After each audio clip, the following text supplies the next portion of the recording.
ఈరోజు కొల్లాపూర్ నియోజకవర్గంలో అధికార పార్టీ నాయకుల ఆగడాలకు ఇది ఒక ఉదాహరణ. ఇక్కడో కూలి చేసుకుని తాము సంపాదించిన కష్టంతో ప్లాట్లు కొనాలని చెప్పి వాళ్ళు డబ్బులు చెల్లించి ఈరోజు ఈ కుటుంబం సుమారు మీరు కూడా విన్నారు, వారి బాధ చాలా వర్ణనాతీతం. మరి కాగితాలు రాసిచ్చినారు, మరి కాగితాలు రాసిచ్చి వాళ్ళని తిప్పడంతో మనస్తాపానికి గురై ఆ వ్యక్తి మరి పాయిజన్ తీసుకొని అక్కడ పడిపోయి ఉంటే ఆ గ్రామస్తులు కొందరు ఇక్కడ ప్రభుత్వ హాస్పిటల్కి తీసుకొచ్చారు.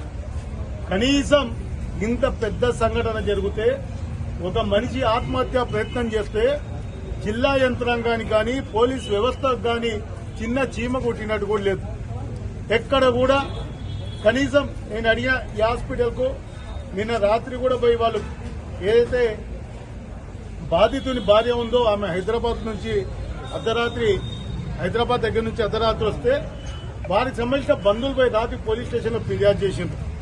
కనీసం కేసు రిజిస్టర్ కాలేదు. కనీసం వచ్చి బాధితునికి సంబంధించి ఎక్కడైనా ఇలాంటి సంఘటన జరిగితే పోలీసు వాళ్ళు వెంటనే కేసు రిజిస్టర్ చేస్తారు, ఇన్వెస్టిగేషన్ చేపట్టాల్సినటువంటి అవసరం ఉంది.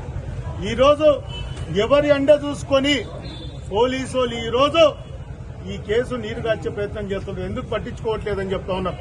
అంటే పేద ప్రజలకు అన్యాయం జరిగితే పోలీసు వ్యవస్థ స్పందించదా అని చెప్పి అడుగుతా ఉన్నా.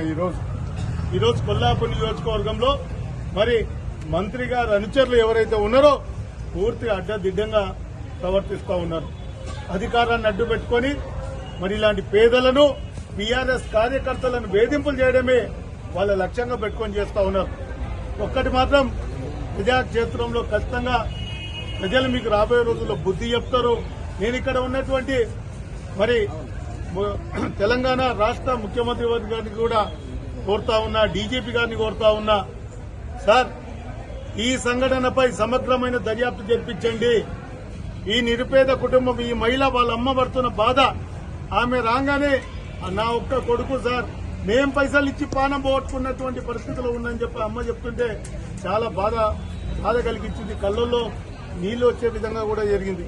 అంటే ఒక తల్లి తన కొడుకు పైసలు ఇచ్చి రిజిస్ట్రేషన్ కు మందు వాళ్ళ చుట్టూ తిరుగుతుంటే ఎంత బాధ ఉంటుంది. కనీసం పెద్ద Kothapalli sub inspector of police ఫిర్యాదు తీసుకొని స్పందించలేదు. నేను ఎస్పీ గారిని డిమాండ్ చేస్తా ఉన్నా, ఆ సబ్ ఇన్స్పెక్టర్ ను వెంటనే సస్పెండ్ చేయాలి, చట్టపరమైనటువంటి చర్యలు తీసుకోవాలి. నిర్లక్ష్యంగా నిసిగ్గా వ్యవహరిస్తున్నటువంటి అధికారులపై చర్య తీసుకొని ప్రజలకు వ్యవస్థ మీద నమ్మకం కల్పించాల్సినటువంటి బాధ్యత ఈ ప్రభుత్వంపై, ఇక్కడ ఉన్నటువంటి పోలీసు ఉన్నత అధికారులపై ఉందన్న విషయాన్ని కూడా చెప్తా ఉన్నాం.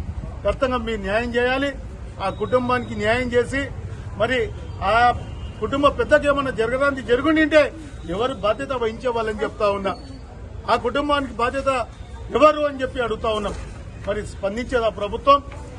మరి పేదలకు ఏమైతే స్పందించేదా పోలీస్ వ్యవస్థ? దయచేసి నేను ఎస్పీ గారిని డిమాండ్ చేస్తా ఉన్నా. ఎన్నో ఆరోపణలు ఎదుర్కొంటున్నాడు పెద్ద కొత్తపల్లి సబ్ ఇన్స్పెక్టర్, సివిల్ పంచాయతీల్లో దూరుతా ఉన్నాడు పెద్ద కొత్తపల్లి సబ్ ఇన్స్పెక్టర్. అలాంటి పోలీస్ అధికారిపై ఖచ్చితంగా ఎంక్వైరీ చేయాలి. నిన్న 3 గంటలకు జరిగితే ఇంతవరకు కేసు రిజిస్టర్ కాలేదు. మరి ఏం చేస్తా ఉన్నారని చెప్పి అడుగుతా ఉన్నాం. వాళ్ళ కుటుంబ సభ్యులు పోతే రాత్రి కంప్లైంట్ తీసుకొని రిసిప్ట్ ఇవ్వలేదు. మళ్ళీ వాళ్ళ భార్య ఇందాక పోయి ఇచ్చొచ్చింది. నేను ఒకటే డిమాండ్ చేస్తా ఉన్నా, ఖచ్చితంగా చట్టపరమైన చర్యలు తీసుకోవాలి.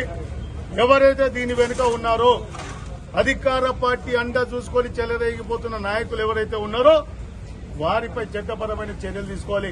ఇది ప్రభుత్వానికి కూడా చెడ్డ పేరు తప్పితే ఇదేం మంచి పేరు కాదు. మీరు అనుకుంటా ఉన్నారు మేమేం చేస్తా చూస్తూ ఉంటారు. ప్రజలందరూ కూడా మేము అధికారంతో పోలీస్ వ్యవస్థతో నడిపిస్తామంటే రాబోయే రోజుల్లో ఖచ్చితంగా ప్రజలు గుణపాఠం చెప్తారు. ఈ కుటుంబానికి న్యాయం చేసినటువంటి బాధ్యత మరి పోలీస్ అధికారి కానీ, ఇక్కడ ఉన్న జిల్లా కలెక్టర్ గారు కానీ, ఇక్కడ ఉన్నటువంటి ఉన్నత అధికారులు కూడా దీనిపై చొరవ చూపి ఈ సమస్యకు పరిష్కారం చేసి ఆ కుటుంబానికి రిజిస్ట్రేషన్ చేయాల్సినటువంటి భూములను వెంటనే రిజిస్ట్రేషన్ చేయించి ఆయన ఆత్మహత్య చేసుకోవడానికి కారకులైనటువంటి ప్రయత్నం చేయడానికి కారకులైనటువంటి వ్యక్తిపై చట్టపరమైనటువంటి చర్యలు తీసుకోవాలి. వెంటనే కేసు రిజిస్టర్ చేయాలి. ఇంత నిర్లక్ష్యంగా ప్రవర్తించినటువంటి పెద్దకొత్తపల్లి ఎస్ఐని వెంటనే సస్పెండ్ చేయాలని చెప్పి కూడా మేము ఈ వేదిక ద్వారా డిమాండ్ చేస్తున్నాం. ఖచ్చితంగా మాకు ముఖ్యమంత్రి గారు హోంశాఖ చూస్తా ఉన్నారు. మరి ముఖ్యమంత్రి గారి స్వయంగా జిల్లాలోనే ఈ విధంగా జరగడం దురదృష్టకరం, బాధాకరం. ఈ కుటుంబం, ఈ తల్లి పడుతున్న బాధ, మానసిక బాధను మీరు పాత్రికేయ సోదరులు మీరు కూడా చూసినారు.